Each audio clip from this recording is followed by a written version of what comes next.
Welcome to the DMF. I am your host, Justin Yance, and today is part 2 of my interview with Shivani Desai. She is a business mentor for actors. Enjoy. Um, well, that's great. Talk about some of the pitfalls that you see with actors that you've seen. I mean, we talked a little bit about Oh, it. yeah. I mean, there's That's a so lot of many. questions. There's so many, but here's some just off the top of my head. The first one is not having any financial planning. I think Mm. as actors, we often fall prey to this whole like loosey-goosey joke of like, oh, I'm really bad at math. There's a reason I'm an actor, and it's like, yeah, but math is a huge part of your life on a day-to-day basis. You having to fork out $5 for a cookie is also part of your financial planning because can you afford to pay $5 for a cookie? Yeah. So I think not having any financial stress strategy or any financial planning definitely comes out high for me as an actor because a lot of the times we prioritize craft and acting and learning how to be a good performer. And we forget all the business stuff that comes with it.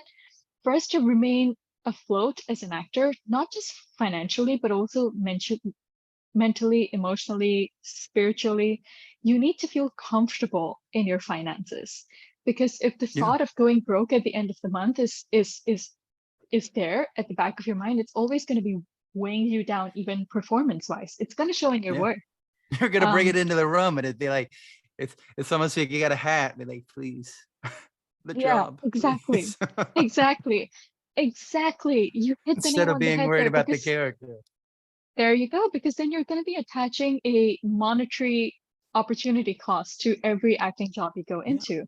I've fallen prey to it myself. The first time I received an audition for an acting job that paid really well, which, by the way, for us over here, commercials, we don't get paid as much as you guys do in the US. Mm. So a commercial that would pay around 12 to 15,000 in the US would probably pay us 1 to 2,000.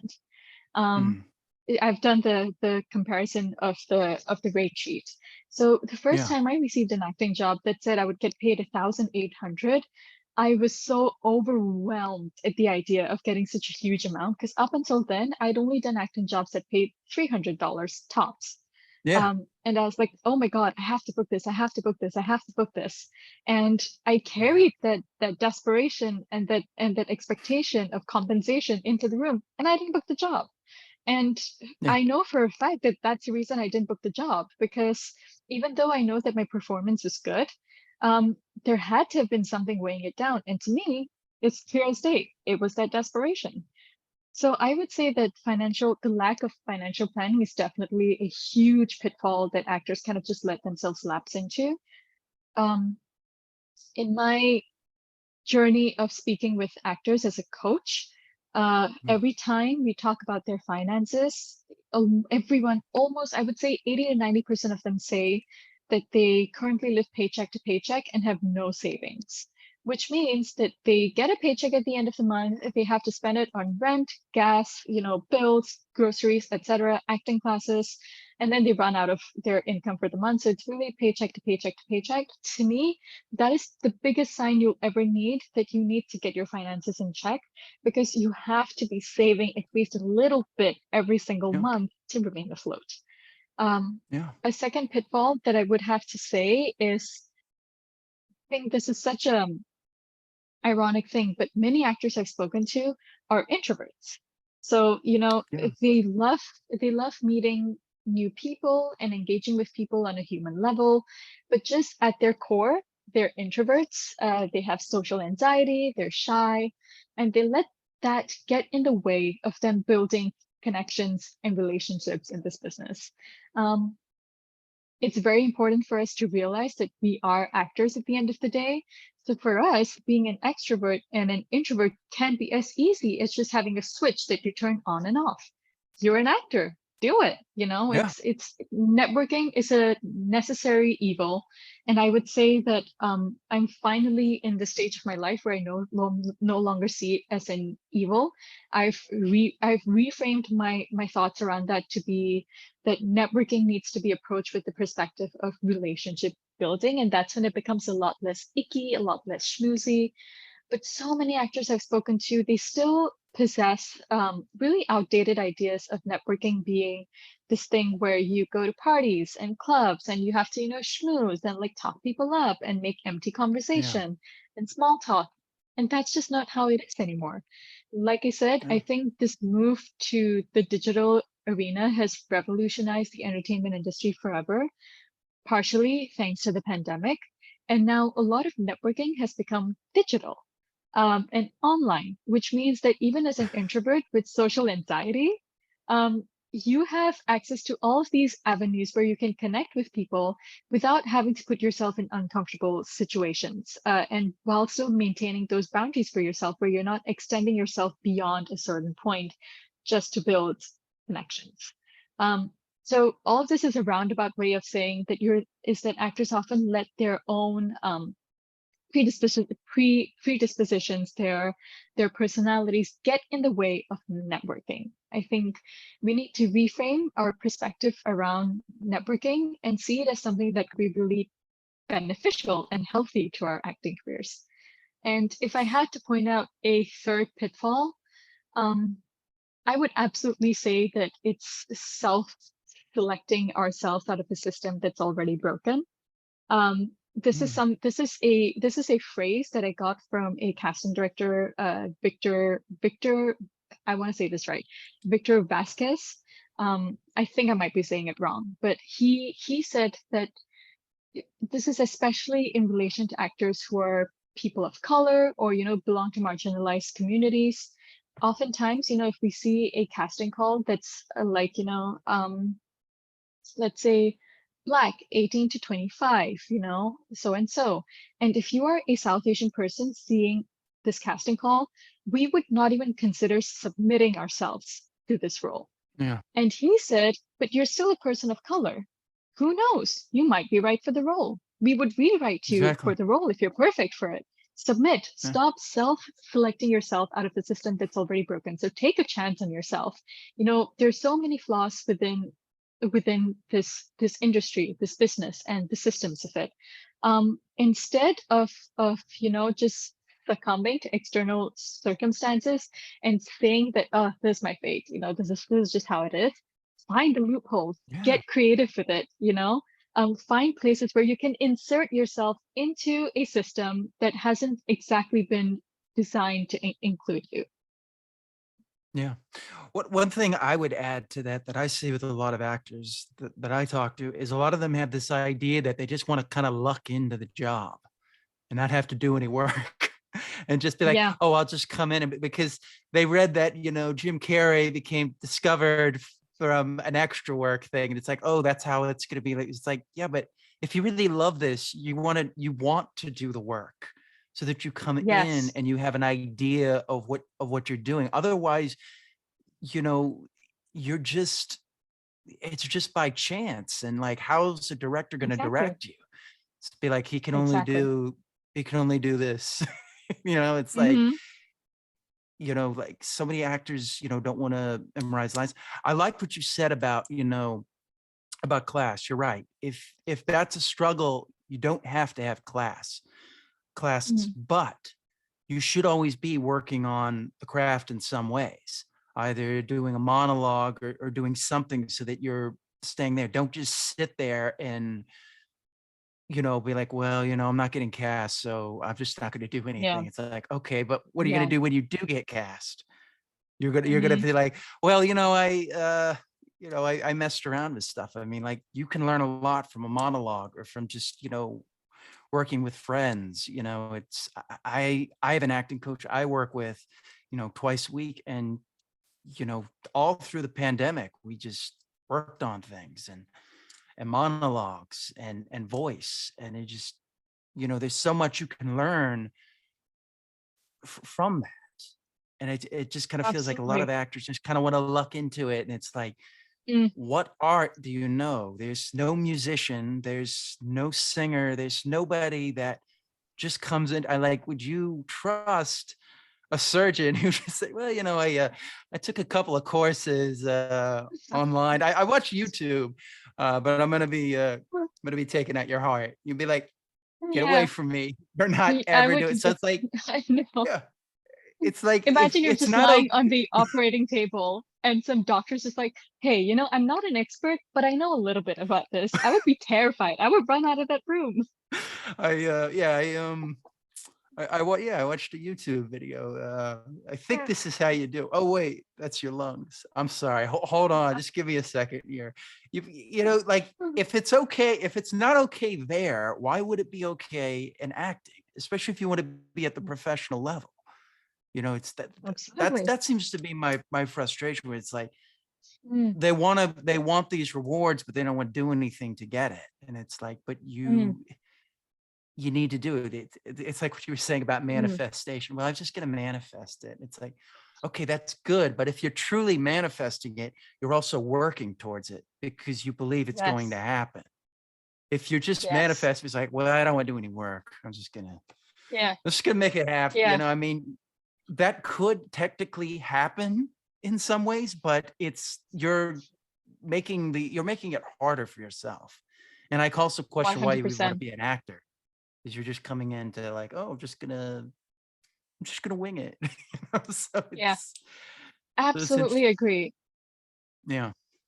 So yeah, It's so that it's like how when we were in school for math we used to, I don't know if you guys learned this in school as well, but we used yeah, to have a chapter called statistics and where we learned about yeah, graphing and outliers on the graph. And for a kid who hated math in school, this is the one thing that I know for sure about it, is that a graph is always going to have outliers, but you do not base your entire theory off of those yeah, outliers. And when actors tell me that somebody got discovered as an extra on a set, or this yeah, person submitted a tape for a role when they were 16 years old and they got cast in a huge Netflix yeah, series, and I'm like, but those are the outliers. How are you yeah, so confident that you are the exception and not the rule? There's nothing yeah, wrong with being the rule. Sometimes you are the exception, and that's fantastic, but your approach always has to be aligned with the assumption that you are the rule and not the exception. If not, you're going to continue playing, mind tricks on yourself to think that you're going to luck into this profession. yeah. I mean, Miles Teller, I mean, they went into Strasbourg and they were like, here, they pulled him out. I mean, the teachers told us the story and it's like, Yeah. yeah, okay, that worked for him, but it's like, is that the best way you want to approach it? It's Mm. just with the financing and everything. They don't want to. There's this like hole there that they just want to kind of go into fantasy land, and it's like it's good to have that dream, but you also need to have an idea. People don't know this about Tom Cruise, but when he was doing Top Gun, Val Kilmer talked about this.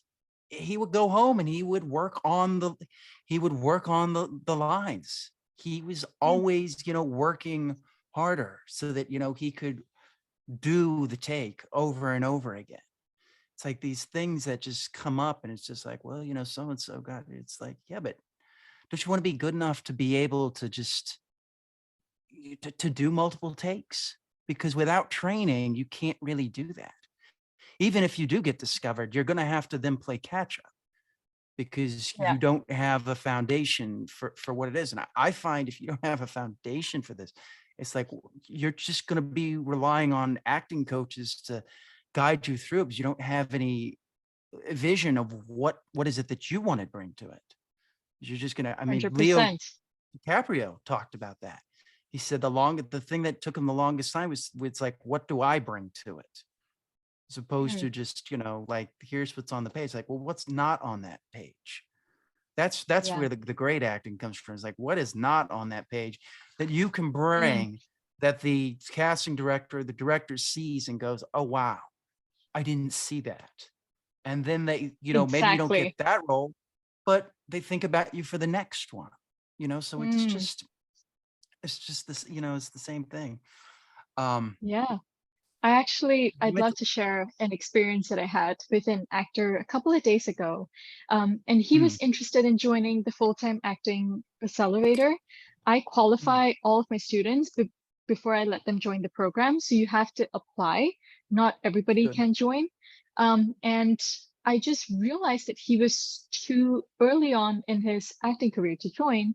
And the thing that tipped me off to it that he was too green was that he said he had no training. He had never taken an acting workshop in his life. He had never been to acting school. And I'm not saying that you have to fork out thousands of dollars to, have a conservatory Yeah. training or like to have an MFA, but take a couple of classes at least, or invest in an audition coach or something like that. And I offered him a free consultation instead. And I Mm. said, let's talk through instead your goals, your challenges, your obstacles, and see what the next best step for you would be, because I don't think it's joining this program. And during this consultation, bless his heart, I know that his heart is in the right place, but he came at me with a laundry list of actors who made it big without any formal actor training.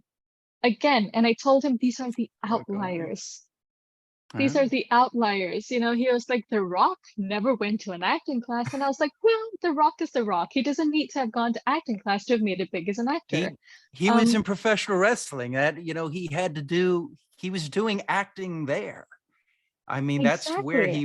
That's where he was training. I mean, he wasn't Yeah. doing one-on-one thing, but I mean, to me, that was his training. So Yeah, it's like this exactly. idea of like somebody didn't, in McConaughey's book, Matthew McConaughey, the American actor, I think Mhm. he Yeah. talks about how, when he got to Hollywood, went to his, he's like, I got to get an agent.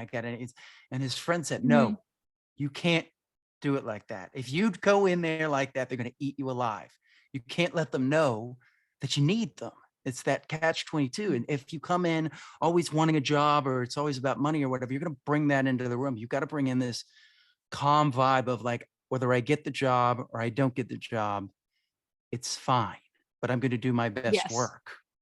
And that's very Yes. hard to create. It took a long time. I mean, for me, you were talking about networking. That was a hard thing for me because I was very scared to, you know,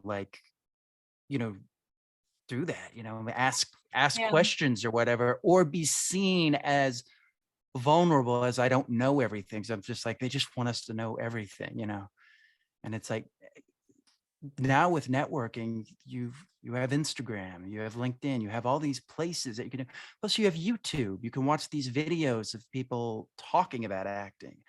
I mean, there's just countless ways to do it. Is it scary? Yes, it is. I mean, for me personally, just doing what I'm doing right now, it was scary to transition into interviewing because I was like, I don't know how to do this, but I know I can do this. And it's just like, I just have to Mhm. get over that hump. And it's like, unfortunately, part of it is you have to, gonna have to cold call people. And sometimes you're gonna say no. And it's just the way it is. And it's the same thing in the acting business. They're Yeah. gonna say no, and that's okay. You just move on. You Mm. can't put your heart and soul into that one person and then do it. The same thing with an acting job where you just go, oh my God, if I don't get this, I'm not gonna, it's like, no. There's no such thing as a role like that. And if you do that to Yeah. yourself, you're putting yourself into this impossible task of like climbing this mountain that like no one can climb. This is just like Mhm. you, you're just like, if I don't get this, my life is over. And it's like, well, why do you do that for yourself? Yeah. Yeah, So I like what, absolutely. It's one job. It's one job. so Your I life's not love, going to be over. exactly. It's one job and it's one, read about how many auditions people had to go to till they got like one thing, I mean, it's, the game is staying in it the long term Mm. and being willing to do Yeah. it and not just putting your base and not doing like he brings up The Rock. So had no acting or training. I want to be like him. And I it's like, know. okay, well, what are you I doing know. here? Exactly. What do you want me to I do? It? You know. already have it figured out. Exactly. And he also gave me a list of a couple of other kind of international actors that made it huge without any training. And I was like, well, have you tried to look at the flip side? Look at those massive A-list stars who do have years of training behind them. Now, if that's where you Yeah, want to be, you best believe that training is going to be one of the ingredients you need to get yeah. there. Yeah, how are you Yeah, going to act opposite Anthony Hopkins, who can just do it in his sleep? If you're just going to be like, well, I don't need exactly. any training. I'll just come in and Exactly. I'll just I'll just wing it. I'll just be natural and be like, well, one, you're also going to get into the pitfall of just playing yourself every time. And that's going to get really boring. Exactly. Now you could get into a Yeah. niche, but usually the actors that fall into that, they either age themselves out of the role or the public gets sick of them and they're like, well, what else you got? Yeah. You know, we're Yeah. bored. And though exactly, there'll just be a label attached to you. And I can think of Yeah. a number of actors off of the top of my head who do this, who they're just labeled as like playing the same Yeah. character in every movie. It's like Yeah. just and they're really just playing themselves. Like you said, they just default to what they know best and what they're most Yeah, you're comfortable with. just you're just playing a version of your celebrity, but it's like if that's why you want to get into it, your heart's in the wrong place because that's not the Exactly. idea to just play Exactly. As an yourself. actor, exactly. As an actor, when you're on stage or in front of the camera, you're essentially bringing out a toolbox. You know, you're accessing different tools in your toolkit or your toolbox to get Yeah, the job done. If you don't have training, your toolkit is sparse as heck. What are you yeah, going to pull on? What are you going to pull out of when you need to do the scene? And I think a lot of those yeah. toolkits you only get by attending classes and workshops. And one of my biggest piece of advice for actors when they're undergoing training is that if you're unable to afford full-time actor training, which is valid because it can be so expensive, Yeah. what you want to focus on instead of taking the same class for 2 to 3 years with the same coach, think about diversifying your actor training. So don't Mm. only take scene study classes, don't only take self-taping classes. You want to do a little bit of scene study, a little bit of self-taping, a little bit of improv, some comedy, some action, maybe some accent classes. That is the best advice you could ever give an actor because yes, they'll get stuck into just doing scene study, especially in this country. Yeah. Acting class is just considered scene study, and it's like, no, there's accents, there's improv, like you mentioned, which is really important. If you don't Yeah, understand a character, you can improv it and kind of find him there. exactly. If just doing scene study, and Yeah. there's also this danger that happens. A lot of teachers they'll coax them in to doing it. I had that happen. I was like, I finally had to be like, no, this is not, I'm not going to do this every 4 weeks because I'm not learning Yeah. anything and I'm Yeah. not getting anything out of this. I need Exactly. more. And I was like, I'm focusing on Yeah. voice. And they were kind of upset with me, but I Yeah. was like, this is what you got to do. But yeah, you're right. They get into that habit of like, this is the actor training. And it's like, no, no, no. It can be diversify it, Mm, work on the voice. One of the things, the upsides that you have is you speak 4 different languages. That's really good because yeah. you know different. It's going to be much easier for you to do an accent, to behave in a different way because language lends itself to behavior. So I mean, look at Yes. Anya Taylor Joy. That's one of the things Mm, I read. I was like, I think her father's Italian and her mother was yeah.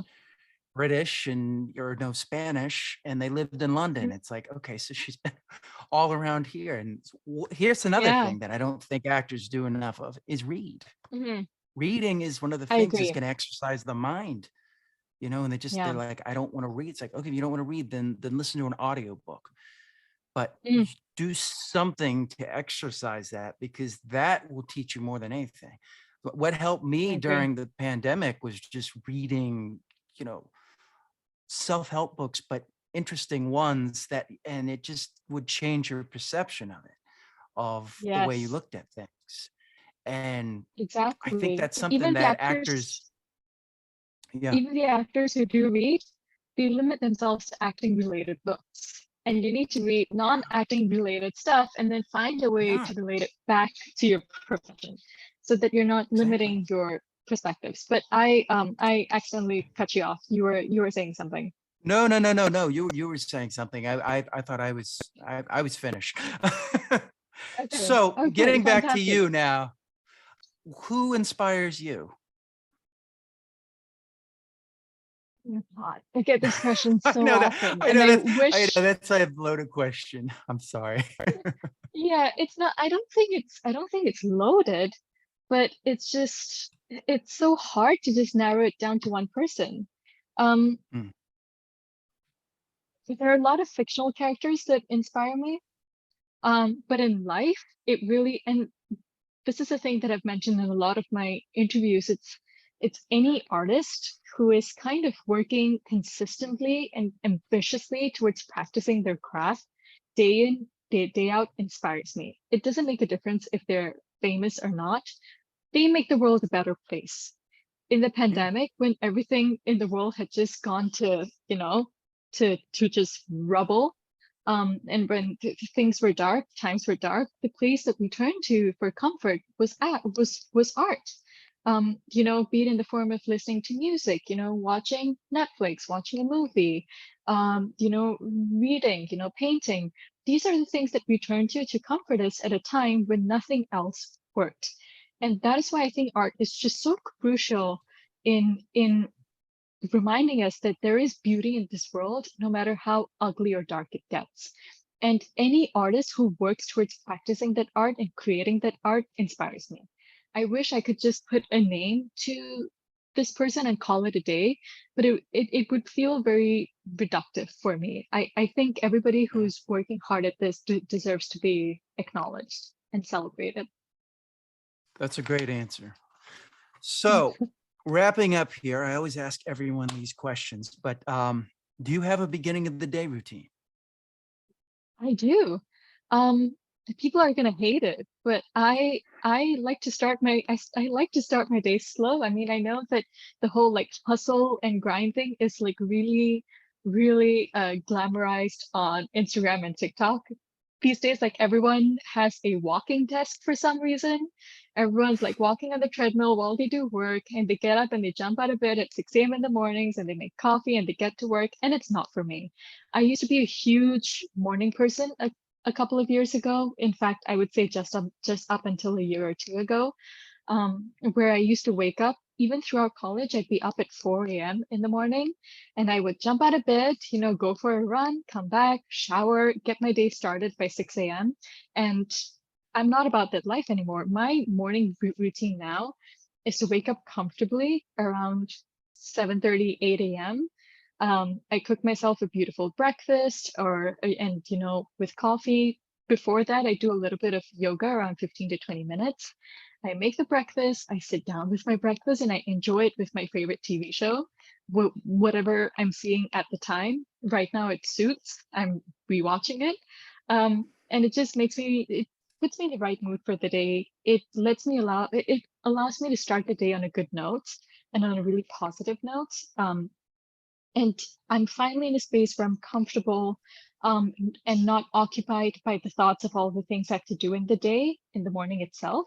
I allow myself an hour and a half to 2 hours in the morning to just have a peaceful start to the day. And once I've had those 2 hours to myself, I slowly ease into work and get my tasks done for the day. So that's my morning routine. That's awesome. That's great. That's very Thank you. similar to what I do. Do you have a Oh, I nighttime love that. routine? It's a similar thing. So try to wrap up. I think right now, because I've transitioned into being an acting coach as well, and because it's Mm, still first 6 months of my business, I'm just about at the end stage of laying down the foundation of my business, which is why I tend to work 14 to 15-hour days. I've reduced that, and now I end my workday around 10 p.m. And at 10 p.m., I turn off my phone. So I don't check my phone thereafter. I do the same thing. I put on an episode of a TV show that I really love, and I accompany it. And this is so embarrassing. I always eat dessert every night. It's a mm. non-negotiable for me. So I'll have either ice cream or cake or frozen fruit or, something sweet to just end my day, and I spend around 2 hours watching something that I really love. I go to bed around midnight. Awesome. That's Yeah, great. Do you meditate? I don't meditate. I wish I did more of it. I've Mm, tried it, and I think that it's still something, it's an area of improvement for me. I still need to work on it. I often find my mind still racing when I meditate. I still have thoughts going in and out, and I don't know whether and I know that, and I understand that the whole point of meditation is not to have an empty head. Like, the Yeah. idea is not to clear your thoughts, but it's to really just process. And I struggle to come to terms with that because I become uncomfortable with my mind racing with thoughts while I'm trying to meditate. So I haven't been able to reach that stage of acceptance of just, Yeah. this is how my mind is. Yeah.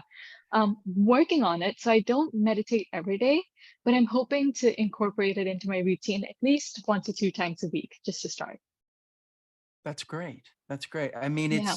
it's hard. I make myself meditate. Well, I do an hour right now. I'm doing an hour and 15 of meditation Wow. a day, and it's too much. I'm gonna put it down to like 45 minutes. I mean, I listen to Joe Dispenza's recordings, so he's like Uh, going through it all, and it's just like I've been kind of doing because I film these. I talk about them afterwards on YouTube. Is I kind of wanted to get somebody something if they were going through this, what is it like, so that they could, mhm. follow around. So I do one of the Joe Dispenza's meditations for like 40 days, and then I move on to the next one. And I've been on this one for like 40 days, and I'm just like, kind of like, okay, once again, I need to switch to another one because an hour and 15 is hard. Yeah. Then I do some indirect hypnosis where I one of the people I interviewed was Jessica Porter, um, Hypnosis for Actors. She wrote this book, Mm. and I do her work, and then I also do Paul McKenna. So it's like almost 2 hours of meditation. It's like, okay, it's too much. I got to figure out a way to, it's almost like I'm a monk here, and it's like, okay, Yeah. because Yeah. you have to stop everything to go do that and go sit in there, and it's like it's asking a lot, an hour and 15 every Mm. day. Like I wouldn't ask that of other people, but I'm crazy like that. But that's great Huh. though that you're recognizing, what it is. It's to me, it's like whatever works. There's so many different Mm. disciplines. There's the mudras. There's so many different ways to meditate. There's no right or wrong way. It's whatever works for you. And that's kind of what I like about it. Yeah. Is it just, Yeah. it could be anything. What are you reading So I'm currently? currently reading this book called Mm, Factfulness. It's a really yeah, thick, another book. thick book that I got as a birthday gift last year from my dad. And Yeah. at the time, I was just so knee deep in work that I never found the chance to read it. So it's been 3 months since I was gifted this book, and I finally got around to reading it. Um, Again, it's, I think, because I never grew up really inclined to math and science, it took me some time to kind of get Mm, acquainted with how the language and the verbiage in the book flows. But now that I have, I'm really starting to enjoy it. It's not something I would typically read, um, mm, because I don't particularly enjoy nonfiction unless it's a self-help book. And even mm, self-help books, I have a very specific type that I like. So I'm more inclined towards fiction because I just love mm. getting lost in like the world of a narrative. Yeah. But it's new for me, and I'm kind of enjoying exploring this uncharted territory of reading such a factual and dense book. Wow. Cool. Cool. What are you Yeah. listening to right now? Listening to, well, I didn't used to be big on podcasts, but I'm currently listening to this acting podcast called Dear Multi Hyphenate. Mm, I've gotten into it more in the past few months, so I really enjoy Sam Valentine's One Broke Actress podcast. I mm, really like Brian Break's character, which is by Brian Pataka. But my current favorite is definitely Dear Multi Hyphenate because it's something I identify with. I think I don't just wear one hat, and I love doing different things, at the same time.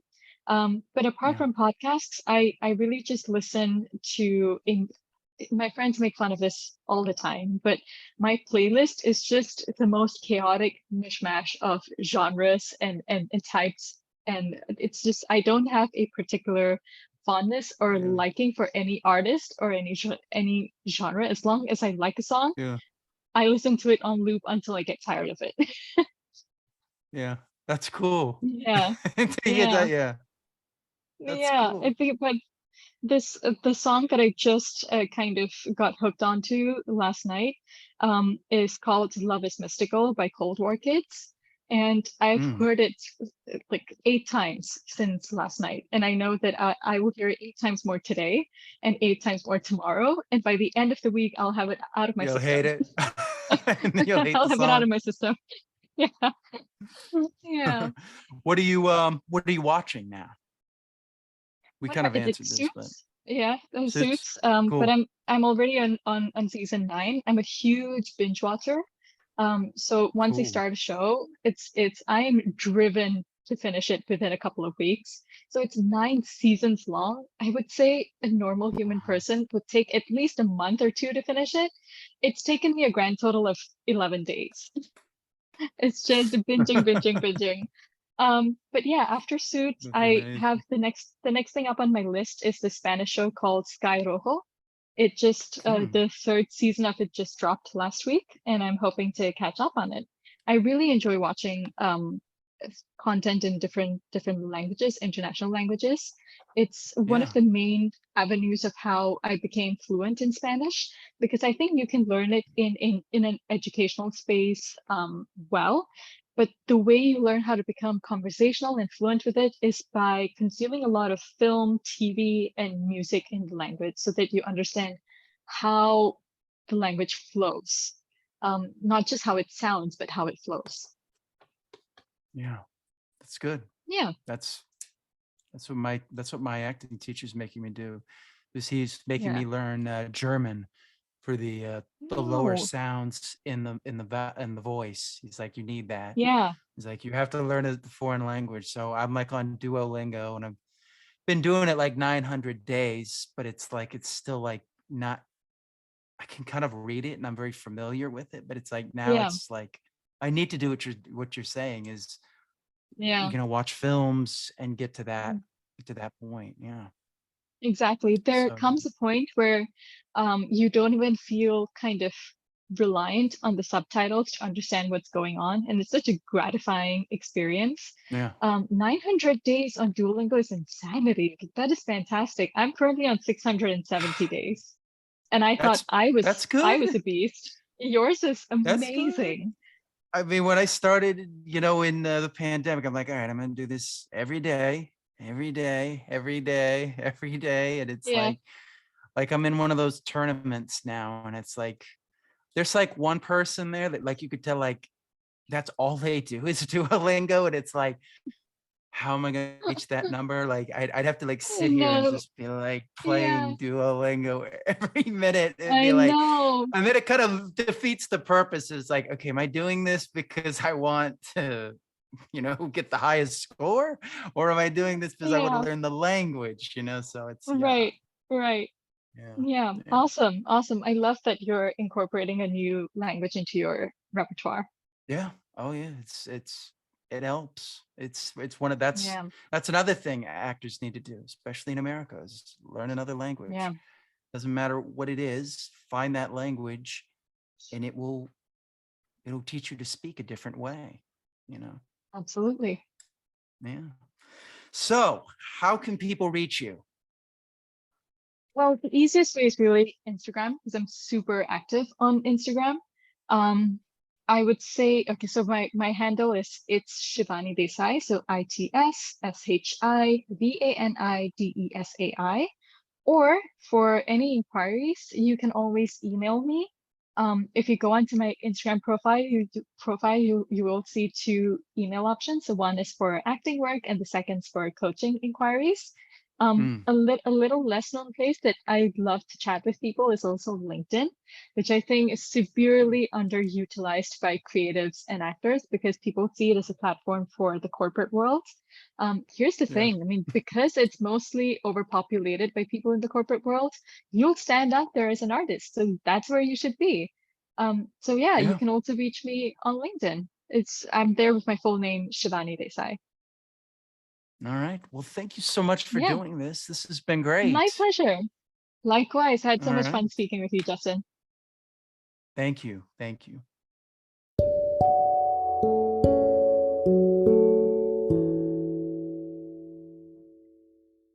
Okay, that about does it for part 2 of Shivani Desai interview.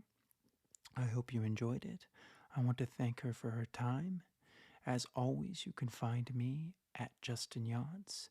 If you liked this, please consider maybe giving a review. And if you want more, subscribe.